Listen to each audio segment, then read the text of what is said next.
Alexa, turn on MB light. Okay. Alexa, turn off MB light. Okay. Hi great YouTubers, welcome back. Today I'm super excited to inform you about my new series on DIY smart home system using Home Assistant, which I have been practically using for over half a decade now.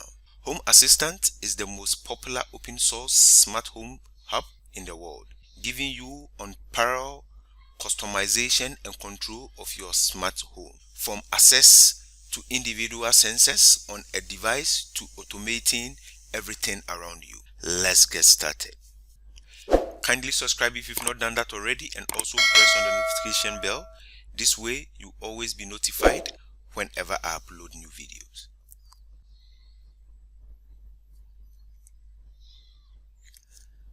The first step to getting started with Home Assistant is to install it on a device.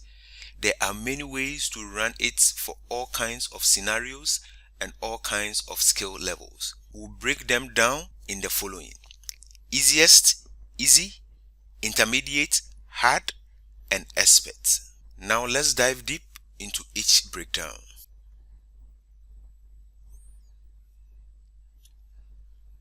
The easiest way to start using Home Assistant is by using the affordable Home Assistant Green. It's plug and play and comes with Home Assistant already installed. You can get started by following 4 simple steps. First, you need a prerequisite, which is you need the Home Assistant Green, you need Ethernet cable, you need a web browser, and then you need an electrical outlet. To get started, first step is to connect the Ethernet cable to the Home Assistant Green and connect the other end to your router. The next step is to connect the power cable to the Home Assistant Green and connect it to the power outlet. Now the third step is for you to study the status of the LED, and if you see it flashing with a heartbeat pattern, then you know it's ready to be connected to. Now to get started, you need to install the app on a mobile device or a computer, and then you can access the server using this app. And basically this is how easy it is to use the Home Assistant Green to make your home smart.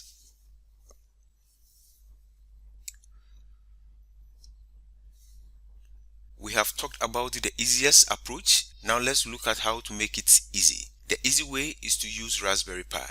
It's a mini low-cost computer and one of the popular platform for running Home Assistant. If you love to learn via the DIY way, this is a good way to start and gain experience. I have been running Home Assistant on a Raspberry Pi for over half a decade now.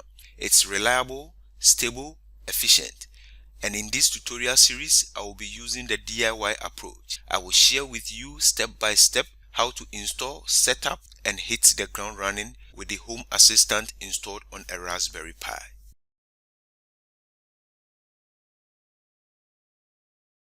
The intermediate approach is to use the Home Assistant Yellow. The extensible Home Assistant Yellow comes with all the ingredients you need to help you build a robust smart home. All you need to do is to bring your own Raspberry Pi computer model, and then you are good to go. It comes in various flavors. We have the kit with the Raspberry Pi 4, we have kit with Raspberry Pi 5, and we have the standard that comes with an already installed Raspberry Pi. Okay, we have the setup.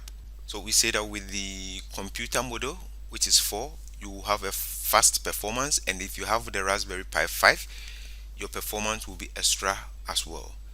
This is how the setup looks like. It comes with a gigabit Ethernet with an optional PoE connection. It's having a Zigbee model. It has a Raspberry Pi 4 connection point, and then it has an expansion slot for hardware or external hard disks. Okay, you can pick from various flavors. We have the yellow kit with the power supply, that is the power over Ethernet supply. We have the yellow kit with only power supply, and then we have the yellow kit that is the standard type.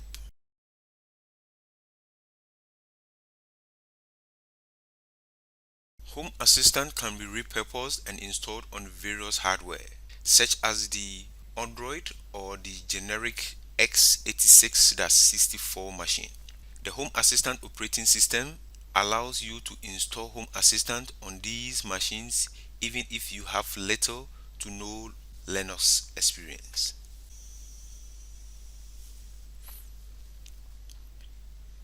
Home Assistant offers four different installation methods. We recommend using Home Assistant operating system. Other methods are available for experienced users for their specific needs. For example, running Home Assistant in a virtual environment or on top of an existing operating system such as Windows, Mac OS, and then Linux. Okay, so one thing you should note is that whilst this installation method may provide some features for advanced users, they may also have some major limitations. For example, add-ons and other important home automation features may not be available if this method is used. Thank you all. This brings us to the end of our introduction to Home Assistant. In our next tutorial, we will do an installation on our Raspberry Pi and we will hit the ground running. See you in the next tutorial. Bye bye.